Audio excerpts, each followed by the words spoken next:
Beberapa waktu yang lalu istriku tuh geger dengan mertuaku. Geger kok ojo mbok arteno sing piye enggak lah, hanya nada suaranya, intonasinya lebih tinggi dari biasanya dan omongannya jauh lebih panjang gitu aja sih, nggak jauh-jauh.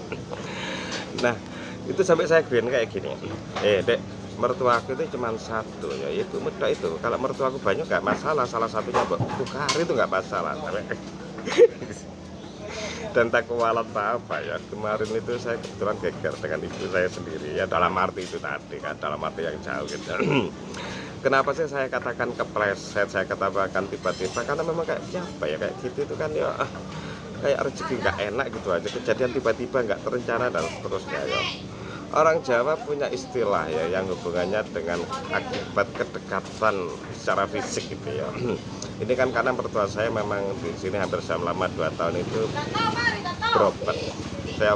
Saya antarkan berobat di sini di rumah. Dan orang tua saya pribadi ya memang hampir setiap hari pulang ya dengan saya dari pasar gitu.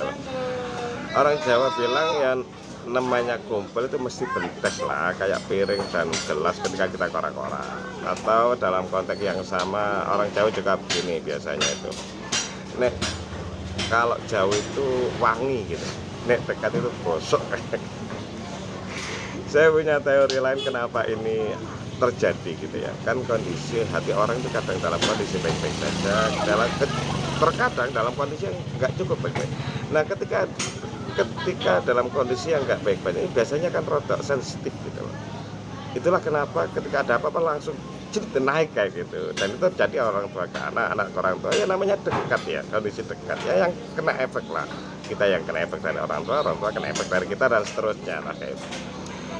Itulah kenapa ini memang dosa ya, bener dosa bener ya. Dan sangat memalukan, sangat menyedihkan kejadian kayak gini. Tapi sepertinya ada hikmah lah. Hikmah itu misalnya nanti hidup di desa, mertua saya di desa dengan adik ipar saya gitu. Kalau ada suara apa-apa ya kita tinggal mikir, iyalah namanya kumpul mesti bentes. Itulah kenapa kayak Gus Baik pernah ngendikan kayak gini, kumpul itu ambek wong tua itu sakit dosane dibanding sing liyane ya akeh dosane wong sing kumpul itu. Hanya saja ini dosa-dosa yang membawa ke surga ya. Ini ngendikan beliau kayak gitu. Itulah mengapa kalau ada teman-teman itu yang dalam konteksnya sok suci gitu ya, sok take itu, kami itu mumpung ada orang tua, ini barokah, ini jimat dan seterusnya. Saya ngomongnya kayak gini ke dia itu, ya kamu alhamdulillah orang tuamu udah nggak ada, sehingga kamu nggak perlu kualat. Kira-kira kalau orang tuamu ada itu dalam kondisi orang tua kamu udah sangat tua itu, kamu itu ngumpulin dosa atau ngumpulin pahala, coba dalam konteks itu ya sekarang ya. Terima kasih.